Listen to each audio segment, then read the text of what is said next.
আত্মহত্যা প্ররোচনা মামলায় হাইকোর্টে বসুন্ধরার এমডির আগাম জামিন আবেদন। বৃহস্পতিবার শুনানি। ধর্ষণ কিংবা বিষ প্রয়োগের বিষয় খতিয়ে দেখার সুপারিশ সুরত হাল রিপোর্টে। করোনা আক্রান্ত বেগম জিয়ার ফুসফুসে কোনো সংক্রমণ নেই, হাসপাতালে থাকতে হবে আরও 2 থেকে 3 দিন, জানালেন চিকিৎসক। সুস্থতার উপর নির্ভর করছে বিএনপির ভবিষ্যৎ। রাশিয়া ও চীনের টিকা দেশে উৎপাদনের অনুমোদন। পরামর্শক দলের সুপারিশে আছে মডার্না, ফাইজার ও জনসনের ভ্যাকসিনও। করোনার ভারতীয় ভ্যারিয়েন্ট ছড়িয়ে পড়েছে ইউরোপেও।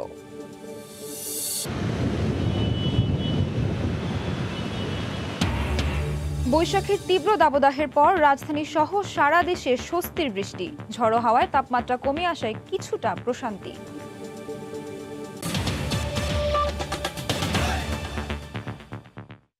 দেখছিলেন শিরোনাম। প্রবাসের সময়ের সঙ্গে আছি আমি নাবিলা সোহান। মুনিয়া আত্মহত্যা প্ররোচনা মামলার আসামি বসুন্ধরা গ্রুপের ব্যবস্থাপনা পরিচালক সায়েম সোবহান আনভীর আগামী জামিনের জন্য হাইকোর্টে আবেদন করেছেন। কাল এ বিষয়ে শুনানি হওয়ার কথা রয়েছে। এদিকে মুনিয়ার লাশ উদ্ধারের ঘটনায় এখনও কোনো কুল কিনারা হয়নি। তাকে ধর্ষণ কিংবা বিষ প্রয়োগ করা হয়েছিল কিনা তা খতিয়ে দেখতে সুপারিশ করা হয়েছে সুরত হাল রিপোর্টে। স্বরাষ্ট্রমন্ত্রী বলেছেন, অপরাধ যেই করুক ছাড় পাবে না কেউ। রাজধানীর গুলশানের একটি ফ্ল্যাট থেকে মোসারাত জাহান মুনিয়ার মরদেহ উদ্ধারের পর পুলিশের করা সুরতহালের রিপোর্টের একটি কপি এসেছে সময় সংবাদের হাতে। তাতে দেখা যায় সুরতহাল করা পুলিশের উপপরিদর্শক লিখেছেন, হত্যার আগে ভিকটিম ধর্ষিত হয়েছে কিনা তা জানার জন্য নমুনা সংগ্রহ করা হয়েছে, কিংবা তাকে বিষ প্রয়োগ করা হয়েছিল কিনা তাও তদন্তের আওতায় আনার সুপারিশ করা হয়েছে। আর এজন্য দায়িত্ব দেওয়া হয়েছে একজন কনস্টেবলকে। এছাড়া ঘটনাস্থলে উপস্থিত একজন নারী কনস্টেবল মুনিয়াতের মরদেহ পরীক্ষা করেছেন বলে বলা হয় সুরতহাল প্রতিবেদনে। উল্লেখ করা হয়, মুনিয়াতের গলায় অর্ধচন্দ্রাকৃতির দাগ ছিল, বুক, পেট এবং পিঠ ছিল স্বাভাবিক। এছাড়া হাত দুটি লম্বালম্বিভাবে মুষ্টিবদ্ধ থাকার কথাও বলা হয় সুরতহালে। এদিকে সামাজিক যোগাযোগ মাধ্যমে এক সাক্ষাৎকারে মুনিয়ার বোন দাবি করেন, মৃত্যুর পর পা বিছানার সঙ্গে লাগানো ছিল এবং আঙ্গুল বাঁকানো ছিল। তবে সুরতহালের রিপোর্টে এ বিষয়ে কিছু লেখা হয়নি। সুরতহাল প্রতিবেদনের উপর ভিত্তি করেই হয় ময়নাতদন্ত। এর মধ্যে ময়নাতদন্ত শেষ হলেও এখনো প্রতিবেদন আসেনি। এই প্রেক্ষাপটে স্বরাষ্ট্রমন্ত্রী বলছেন, ময়নাতদন্ত রিপোর্ট আসলেই প্রকৃত কারণ বের হয়ে আসবে, তবে কেউই আইনের ঊর্ধ্বে নয়। আইন অনুযায়ী চলবে। যেই অপরাধী হয় তাকে আইনের মুখোমুখি হতে হবে, বিচারের মুখোমুখি হতে হবে। এটা তদন্তাধীন রয়েছে, সেই তদন্তের পরেই আমরা বলতে পারবো। এদিকে মুনিয়া আত্মহত্যা প্ররোচনা মামলার আসামি বসুন্ধরা গ্রুপের ব্যবস্থাপনা পরিচালক সায়েম সোবহান আনভীর এ মামলায় আগাম জামিনের জন্য হাইকোর্টে আবেদন করেছেন। বৃহস্পতিবার বিচারপতি মামনুন রহমানের নেতৃত্বাধীন হাইকোর্টের বেঞ্চে এ বিষয়ে জামিন শুনানির কথা রয়েছে। তোহা খান তামিম, সময় সংবাদ, ঢাকা। করোনা আক্রান্ত বেগম জিয়ার ফুসফুসে কোনো সংক্রমণ নেই। পরীক্ষা নিরীক্ষা করার জন্যই তাকে রাজধানীর এভার কেয়ার হাসপাতালে ভর্তি করা হয়েছে। একথা জানিয়েছেন তার ব্যক্তিগত চিকিৎসক। তিনি জানান, বয়স ও স্বাস্থ্যগত অবস্থা বিবেচনা করে বেগম জিয়াকে আরও 2 থেকে 3 দিন হাসপাতালে থাকতে হবে। এদিকে দলের নেতারা বলছেন, চেয়ারপারসনের রোগমুক্তির ওপর বিএনপির ভবিষ্যৎ নির্ভর করছে। করোনা ভাইরাসে আক্রান্ত হওয়ার 19 দিন পর বিএনপি চেয়ারপারসন বেগম খালেদা জিয়াকে মঙ্গলবার রাতে রাজধানীর এভার কেয়ার হাসপাতালে নিয়ে যাওয়া হয় কিছু শারীরিক পরীক্ষার জন্য। সেখানে ভর্তির পর চিকিৎসকরা জানান, ফুসফুসে সামান্য সংক্রমণ থাকলেও বেগম জিয়ার শারীরিক অবস্থা স্থিতিশীল রয়েছে।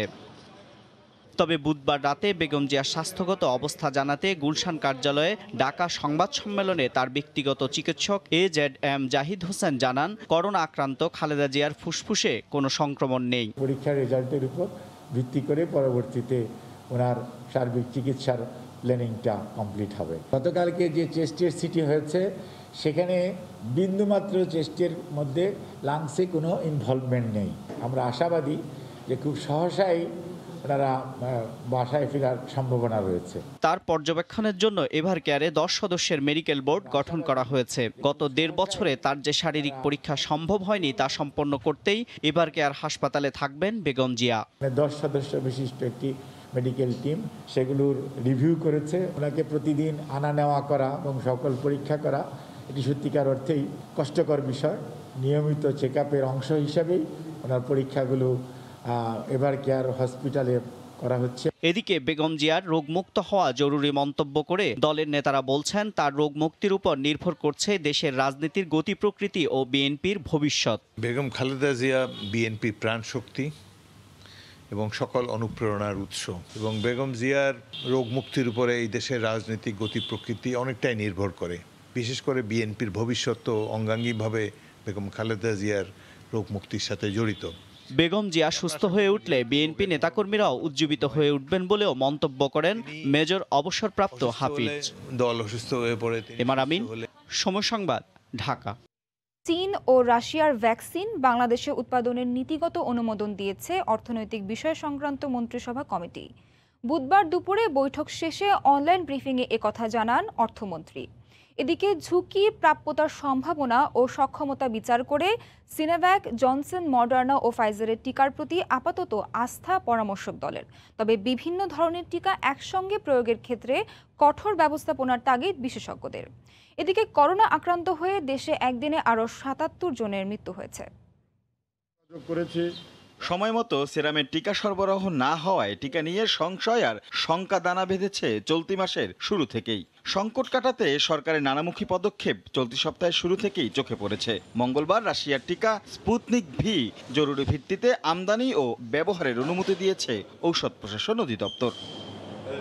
তবে শুধু অ্যাস্ট্রাজেনেকা আর স্পুটনিক ভি নয়, যুক্তরাষ্ট্রের Pfizer, Moderna, Johnson and Johnson, চীনের সিনোভ্যাক, এই 6টি টিকা জরুরি অনুমোদন দিতে সরকারকে সুপারিশ করেছে টিকা নিয়ে জাতীয় পরামর্শক কমিটি।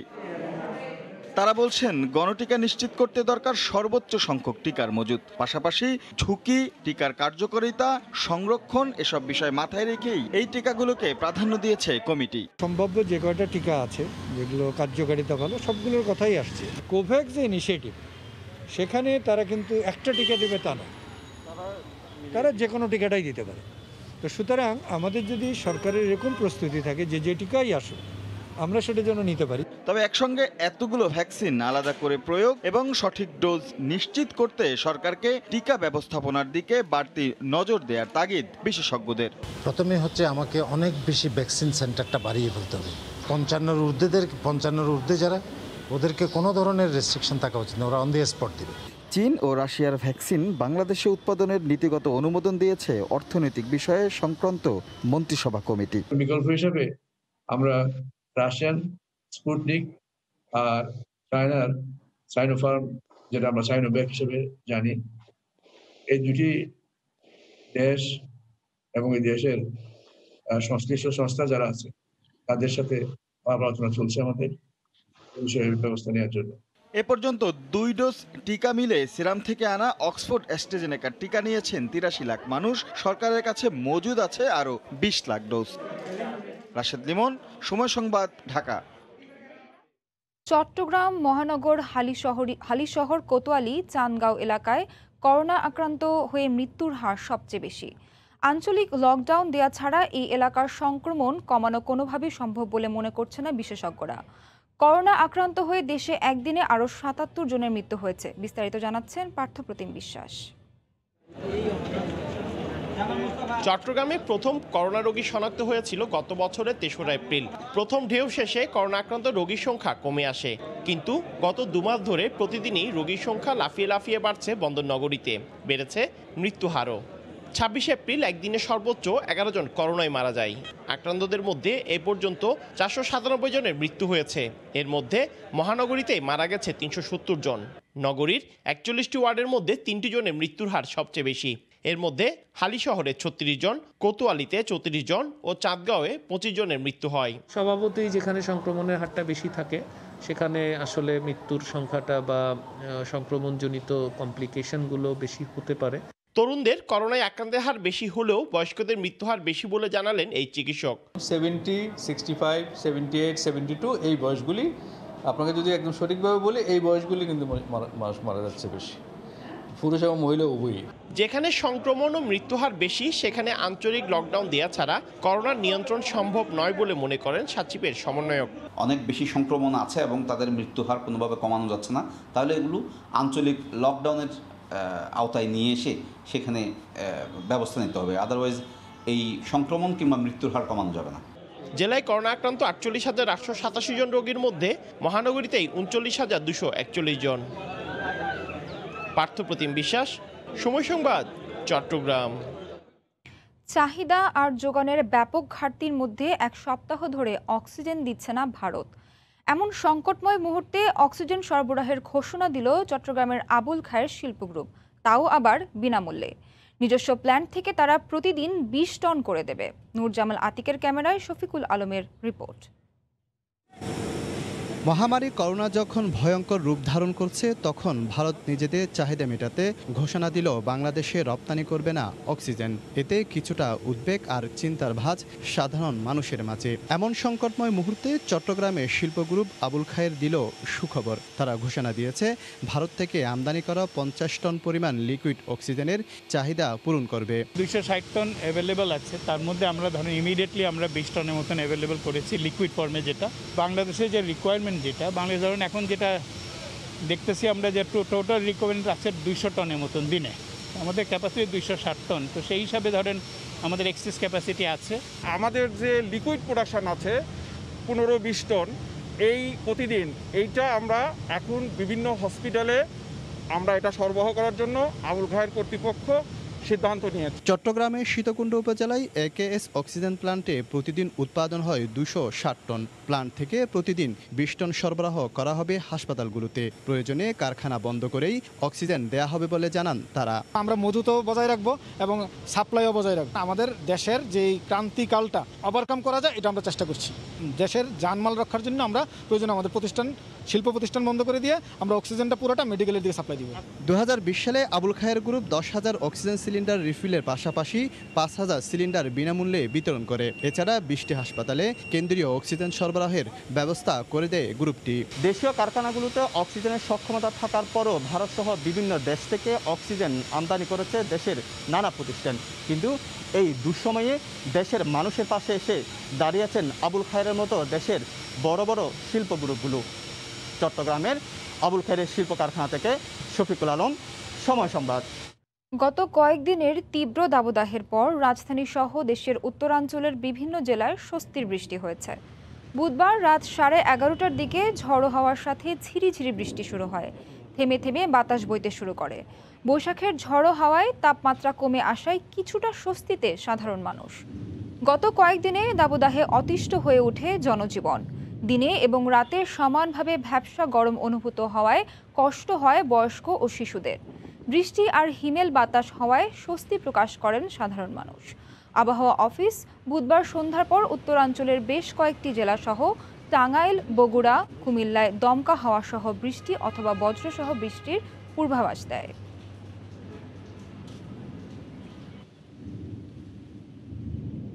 বৃষ্টিটা হালকা হইলো, ঠান্ডাটা আর কি পড়ছে, গরমটা কাটছে। আমগুলিকে বিশেষ করে ভালো হয়েছে। এই যে আমগুলো একটু ঠান্ডা পড়ছে, তো ঠান্ডা পড়লে আমগুলিকে একটু ভালো। বৃষ্টি হওয়াতে একটু হালকা ঠান্ডা লাগতেছে, মোটামুটি ডিউটি করতে একটু ভালো লাগতেছে। কয়েকটি দেশে বিশেষ ফ্লাইট চলাচল করলেও টিকিটের দাম চড়া হওয়ায় বিপাকে পড়েছেন মধ্যপ্রাচ্যগামী দরিদ্র প্রবাসী কর্মীরা। ভিসার মেয়াদ ফুরিয়ে এলেও বেশি দামে টিকিট কেনার সাধ্য না থাকায় যেতে পারছেন না অনেকে। যাত্রীদের অভিযোগ, বিমান সংস্থাগুলো সিন্ডিকেট করে টিকিটের দাম বাড়াচ্ছে। হাজারা শিউলের রিপোর্ট। 2 তারিখ 3 তারিখে গেলে আবার 1 লক্ষ টাকা উপরে। এখন এত টাকা দিয়ে টিকিট কেটে যাওয়া কি সম্ভব নাকি? এতদিন বসা, আর্থিক অবস্থা অনেক খারাপ, দাঁড় করার মতো তো ব্যবস্থা আর নাই। ছুটিতে দেশে এসে বিপাকে পড়েছেন সৌদিগামী এই যুবক। 3রা মে ভিসার মেয়াদ শেষ হলেও লাখ টাকা দিয়ে টিকিট কেনার সাধ্য না থাকায় কর্মস্থলে ফেরা হচ্ছে না তার। আবার নিরুপায় হয়ে স্ত্রীর গহনা বিক্রি করেও কেউ কেউ জোগাড় করেছেন টিকিটের টাকা। প্রত্যেকটা এয়ারওয়েজের দ্বারা দ্বারা ঘুরতেছি, টিকিট পর্যাপ্ত পরিমাণে টিকিট পাচ্ছি না। এখন স্ত্রী সন্তানের গহনা বিক্রি করে টিকিটের টাকা জোগাড় করতে হয়েছে। নিয়ন্ত্রণ করার মতন কেউ নেই। এয়ারলাইন্স চালারা সব একটা সিন্ডিকেট করছে যে কারো চেয়ে কেউ ভাড়া কম নেবে না। রিক্রুটিং এজেন্টরা বলছেন প্রতিবেশী দেশ ভারত ও নেপাল থেকে যাত্রীরা অনেক কম ভাড়ায় যেতে পারলেও এদেশে সব এয়ারলাইন্স মধ্যপ্রাচ্যগামী বিমানের ভাড়া নিচ্ছেন কয়েক গুণ বেশি। প্রবাসী কল্যাণ মন্ত্রণালয়কে আমরা এটা অবগত করেছি, আমরা যে এই ভাড়ার বিষয়ে লাগাম টেনে ধরার জন্য। এদিকে অনেক প্রবাসী অনলাইনে উচ্চ মূল্যের টিকিট বুকিং দিলেও বেশিরভাগ বিদেশি এয়ারলাইন্সের অফিস বন্ধ থাকায় যাত্রা নিয়ে অনিশ্চয়তা কাটছে না তাদের। টোটাল 3.5 লাখ টাকা, বাংলা টাকা আমার অলরেডি খরচ হয়ে গেছে। 29 তারিখে ফ্লাইট, এখানে আসছে কনফার্মের জন্য, এরা তো কোনো সাড়াই দিয়েছে। কাতার এয়ারওয়েজ আর কি আমি টিকিট বুকিং দিয়েছি, কিন্তু এখানে এসে আমি কোনো অফিসে ওদের খোলা পাচ্ছি না। সিভিল এভিয়েশন বলছে এয়ারলাইন্সগুলোর অতিরিক্ত ভাড়া নেওয়া বন্ধে গ্রাউন্ড হ্যান্ডলিং সহ বিভিন্ন ক্ষেত্রে ছাড় দেওয়া হয়েছে। এরপরও বেশি ভাড়া নিলে সেটি দেখার দায়িত্ব মন্ত্রণালয়ের। ভাড়া যাতে না বাড়তে হয় তাদের জন্য আমি কিছু বিশেষ সুবিধা তাদেরকে এয়ারলাইন্সগুলোকে দিয়েছি। তবে এয়ারলাইন্সগুলো তাদের ব্যবসাটা বুঝে যাত্রী নিয়ে যারা ডিল করে যেসব সংস্থাগুলো আছে, আমি মনে করি তারা এইসব এয়ারলাইন্সগুলোর সাথে আরও বেশি সম্পৃক্ত হওয়া উচিত এবং তাদেরকে একটা স্ট্রং মনিটরিংয়ে রাখা উচিত। লকডাউনে আটকে পড়া প্রবাসী কর্মীদের জন্য 17 এপ্রিল থেকে 20 ফ্লাইট চালুর পর গত 12 দিনে 40,000-এরও বেশি প্রবাসী দেশ ছেড়েছেন। প্রথমে 5টি দেশে, পরে আরও 3টি দেশে অনুমতি দেওয়া হলো। দেশে করোনার প্রকোপ বেড়ে যাওয়ায় বন্ধ করে দিয়েছে ওমান। হাজারে শিউলি, সময় সংবাদ, ঢাকা। শুরু হলো বোরো মৌসুমে সরকারি পর্যায়ে কৃষকের কাছ থেকে ধান সংগ্রহ অভিযান। 27 টাকা কেজি দরে কেনা হবে 6.5 লাখ টন ধান। তবে বাজার দাম ভালো থাকায় সরকারকে ধান দেয়া নিয়ে দোটানায় রয়েছেন কৃষক। এতে করে সরকার নির্ধারিত ধান সংগ্রহের লক্ষ্যমাত্রা পূরণ নিয়ে শঙ্কায় রয়েছে খাদ্য বিভাগ। দেশের বিভিন্ন স্থানে চলতি বোরো মৌসুমে পাকা ধান কেটে ঘরে তুলতে ব্যস্ত কৃষকরা। এর মধ্যেই চাষিদের ন্যায্য মূল্য নিশ্চিতে সরকার ঘোষিত ধান সংগ্রহ অভিযান শুরু হলো। বুধবার সকালে ভিডিও কনফারেন্সের মাধ্যমে এই কার্যক্রমের আনুষ্ঠানিক উদ্বোধন করেন খাদ্যমন্ত্রী সাধন চন্দ্র মজুমদার। 27 টাকা কেজি দরে সরকার প্রতি মণ ধান কিনবে 1080 টাকায়। চলতি মৌসুমে সংগ্রহ করা হবে 6.5 লাখ মেট্রিক টন ধান। শতভাগ ধান আমরা কৃষকের এক বইয়ের মাধ্যমে কিনবো। তবে বাজারে দাম ভালো হওয়ায় সরকারি গুদামে ধান দিতে দোটানার মধ্যে কৃষকরা। তারা বলছেন মৌসুমের শুরুতেই হাটে 950 থেকে 980 টাকা মণ দরে ধান কেনাবেচা চলছে। 1 টন ধান দিলাম ওই 27 টাকা কেজি হিসেবে সরকারকে দিলাম, আর কেশও পালাম আর কি চেক পালাম। ধানের বাজার বেশি থাকলে এখানে অনেকে আসবার চায় না, এই অতিরিক্ত একটা খরচা আছে, ব্যাংক মাধ্যমে টাকা নিতে হয়, আর্দ্রতা লাগে 14%, খুব শক্ত শুকনা লাগে, পরিষ্কার করা লাগে, এটা একটু বেশি হয়। কৃষকের এমন সিদ্ধান্তের কারণে ব্যবসায়ী ও খাদ্য বিভাগের কর্মকর্তারাও শঙ্কায় রয়েছেন সরকার নির্ধারিত ধান সংগ্রহ নিয়ে। যদি রেট না মিলে তাহলে তো অবশ্যই চাল দিতে পারবে না, কারণ রেট মিলাতে গেলে সরকারকে চিন্তা করেই রাখতে হবে যে শুধু বাজারের তারা মনিটরিং করুক। যে কৃষকরা মাঝারি ধান আবাদ করেছেন তাদের জন্য আসলে এই বাজার দরটা আসলে প্রযোজ্য না। চলতি মৌসুমে সরকারের চাল সংগ্রহ অভিযান শুরু হবে 7 মে থেকে। 40 টাকা কেজি দরে 11.5 লাখ মেট্রিক টন চাল কিনবে সরকার। তৌফিক মাহমুদ, সময় সংবাদ। রমজানের মাঝামাঝি এসেও করোনার কারণে রাজধানীর শপিং মলে জমছে না ঈদের বেচাকেনা। বেশিরভাগ ক্রেতাই আসছেন শিশুদের জন্য কেনাকাটা করতে। তবে আশায় বুকবাঁধা দোকানিদের প্রত্যাশা শুক্রবার থেকে হয়তো জমবে কেনাকাটা। কামরুল হাসান সবুজের রিপোর্ট। স্বাভাবিক সময়ে রমজানের মাঝামাঝিতে রাজধানীর এই শপিং মলের প্রতিটি দোকান করিডোরে থাকে উপচে পড়া ভিড়। তবে এবারের চিত্র ভিন্ন। তারপরও করোনা আতঙ্কের মধ্যেই অনেকেই আসছেন মার্কেটে শিশুদের ঈদ কেনাকাটা সারতে। ছেলে মেয়েদের দিকে তাকায় মূলত আশাটা, আমাদের তো আর ঈদের দরকার নেই, ঈদ বাচ্চাদের জন্য। চেষ্টা করতেছি যতটুকু সম্ভব শর্ট টাইমে এবং হালকা বাচ্চাদের জন্য কেনাকাটা করে চলে যাব। খুব একটা ভিড় নেই, হালকা পাতলাই আছে। কালেকশন খুব ভালো, কিন্তু আর কি কাস্টমার খুবই কম, আমাদের তেমন ভিড় নেই, তো মোটামুটি আমরা কেনাকাটা করে একটু স্বচ্ছন্দ বোধ করছি। ঈদ উপলক্ষে ভালো প্রস্তুতি নিয়েছেন ব্যবসায়ীরা। দোকান সাজিয়েছেন নতুন নতুন পোশাক পরিচ্ছদে। তবে তাদের সব হিসাব পাল্টে যাচ্ছে চলমান লকডাউনে। অনেকেই রয়েছেন পুঁজি হারানোর শঙ্কায়। গণপরিবহন চলছে না, এই লকডাউনের মধ্যে বেচা কিনা তেমন হচ্ছে না। আর আমাদের তো বেসিক্যালি রমজানটাই টার্গেট নিয়ে আমাদের বিজনেস। আমাদের সারা বছরে আমাদের লস দেওয়া লাগে শুধু রমজানের উপর টার্গেট করে। এক্সক্লুসিভ যে মালগুলো দেখতেছেন এগুলো যদি আমি রমজানে সেল করতে না পারি, এগুলো ডাউন সিজন আর যাবে না। যে মালটা আমার 5000 টাকা সেটা রমজানের পরে হয়ে যাবে 2000 টাকা। লকডাউনের আগে বেচাকিনি টুকটাক ভালো ছিল, আমরা আশা করতেছি হয়তো সামনে শুক্রবার থেকে হয়তো কিছু বেচাকিনি হতে পারে। ঈদ উপহারে বরাবরই মোবাইল সহ ইলেকট্রনিক্স পণ্যের কদর থাকলেও এবার এখন পর্যন্ত প্রত্যাশা মতো ক্রেতা নেই এসব দোকানেও। কামরুল হাসান সবুজ, সময় সংবাদ, ঢাকা।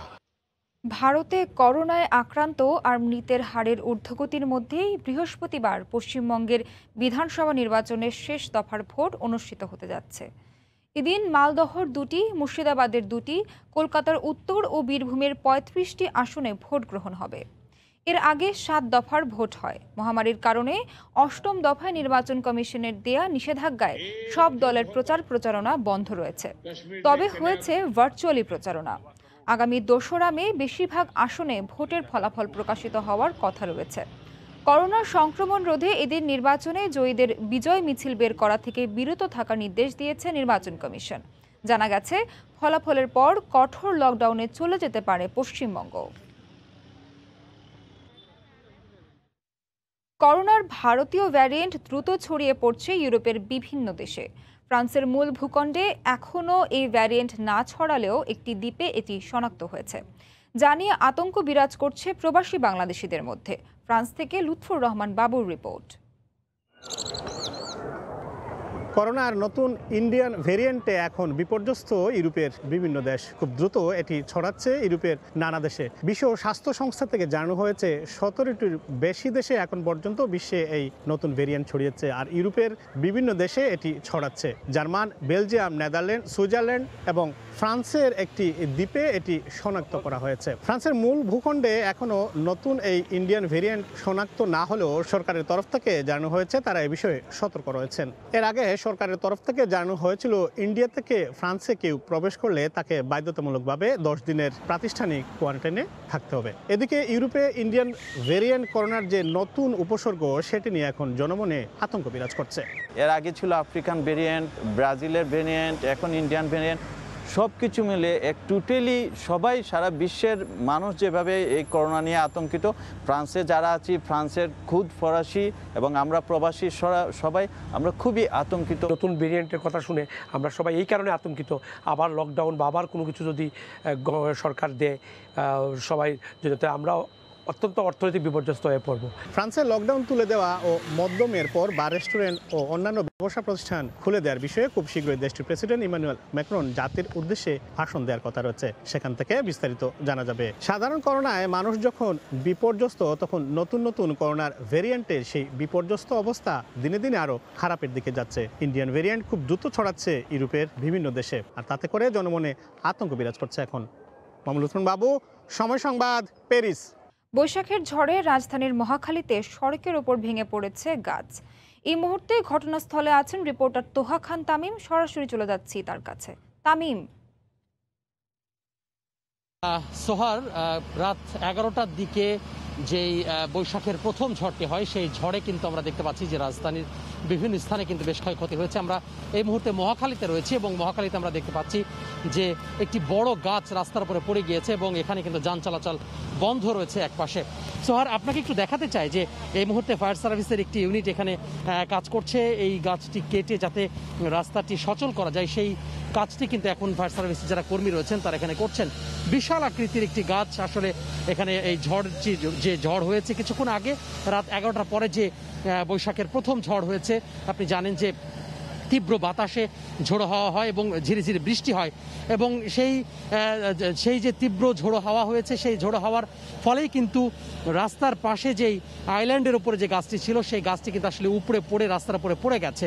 তো বিশাল আকৃতির একটি কড়াই গাছ আমরা এখানে লক্ষ্য করছি এবং আইল্যান্ডের উপরে মূলত একেবারে গোড়া থেকে ভেঙে আসলে গাছটি রাস্তার উপরে পড়ে যাওয়ার কারণে এখানে গুলশান থেকে মহাখালী এবং ঠিক মহাখালী থেকে গুলশানে যাওয়ার পথেই যেই রাস্তাটি রয়েছে এক পাশে আসলে এই গাছটি পড়ে যাওয়ার কারণে এখানে যান চলাচল আসলে বন্ধ রয়েছে এবং অপর পাশ দিয়ে আসলে যান চলাচল চলছে। যদিও রাতের বেলা এখন যান চলাচল কিছুটা ঢিমেতাল রয়েছে এবং খুবই কম যানবাহন আমরা লক্ষ্য করছি রাত হওয়ার কারণে।